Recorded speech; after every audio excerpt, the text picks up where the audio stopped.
ज़माना उसको दरबार का दलाल कहता है और वो झंडू शायर खुद को इकबाल कहता है। अस्सलाम वालेकुम प्यारे साथियों, आज हम बात करेंगे कांग्रेस के दरबारी नेता इमरान प्रतापगढ़ी के बारे में। उन्होंने जो ये भद्दी बयानबाजी है बैरिस्टर असदुद्दीन ओवैसी साहब के लिए, जो उन्होंने अनाप शनाप बयानबाजी की है, पहले बैरिस्टर असदुद्दीन ओवैसी साहब की शख्सियत को उसे जानना चाहिए कि बैरिस्टर असदुद्दीन ओवैसी साहब कितनी ऊंची शख्सियत हैं, और उसे इस बात की भी चिंता होनी चाहिए कि जिसके बारे में वो बोल रहा है उसके पीछे एक पूरा जनसैलाब एक आवाज़ पे दौड़ा आता है। और इमरान प्रतापगढ़ी के बारे में मैं कहना चाहता हूँ, तुम जो जिसकी चाटुकारिता कर रहे हो, जिसकी दलाली कर रहे हो, जिसकी गुलामी कर रहे हो, वो पार्टी तुमसे पहले बहुत बड़े बड़े नेता इस पार्टी में आए, अहमद पटेल हों, उनके साथ क्या हश्र हुआ, एक बार इस कांग्रेस का इतिहास पे नज़र डाल कर देखो। कल तक जो लोग बैरिस्टर असदुद्दीन ओवैसी साहब के पैरों में बैठकर, जूतियों में बैठकर सियासत सीखते थे, आज वो उनको बीजेपी की बी टीम कह रहे हैं। ये दरबारी शायर अपनी शायरियों में बैरिस्टर असदुद्दीन ओवैसी साहब के कसीदे पढ़कर अपनी किस्मत चमकाने वाला आज ये अपने आकाओं के कहने पे ऐसी भद्दी बयानबाजी करने को मजबूर है।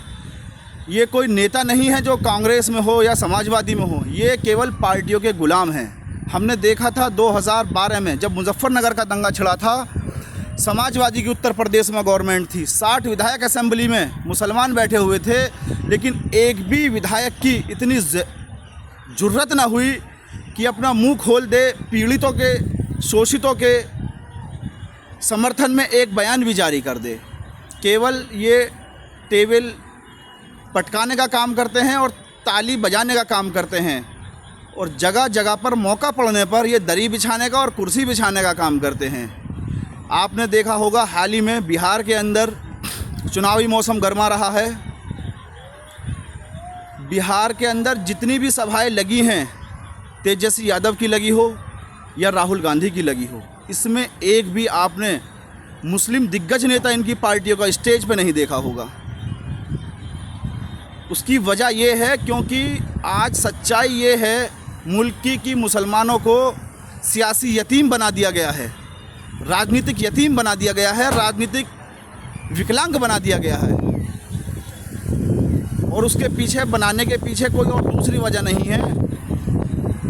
आज तक जो आज़ादी से अब तक जो मुसलमानों ने 70 साल में इनका झोला ढोया है, चाहे लालू परिवार का हो या प्रदेश में, उत्तर प्रदेश में अखिलेश परिवार का हो या गांधी परिवार का हो, ये झोला ढोने में इतने मगन रहे, आज इनकी कौम 2% भी हिस्सेदारी सरकारी नौकरियों में नहीं रखती। आज इस कौम को 50% भी शिक्षित लोग इस कौम में नहीं पाए जाते, जो एक समय पे शिक्षित कौम हुआ करती थी। एक समय पे सरकारी नौकरियों में 35-36% की हिस्सेदारी हुआ करती थी। आज इन्होंने बधवा मजदूर बना के रख दिया है। शुक्रिया।